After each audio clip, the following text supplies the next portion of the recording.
Welcome to our series 1 minute revision. তো আগের দিন আমরা ডিসকাস করেছিলাম ক্লজ নিয়ে এবং জেনেছিলাম ক্লজকে দুভাগে ভাগ করা যায়, ডিপেন্ডেন্ট ক্লজ এবং ইন্ডিপেন্ডেন্ট ক্লজ।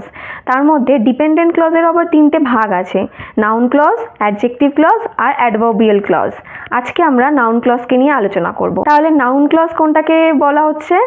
বাক্যের যে অংশটি নাউনের মতো বিহেভ করে সেই অংশটিকেই আমরা নাউন ক্লজ হিসেবে চিহ্নিত করব। আর অবশ্যই মনে রাখতে হবে এই নাউন ক্লজ বাক্যে সাবজেক্ট হিসেবেও বসতে পারে, অবজেক্ট হিসেবেও বসতে পারে। For example, what she said is true. এখানে হোয়াট শি সেড এই অংশটি বাক্যের নাউনের মতো বিহেভ করছে এবং এটি বাক্যে সাবজেক্টের জায়গায় বসেছে, তাই এটাকে আমরা নাউন ক্লজ হিসেবে চিহ্নিত করব।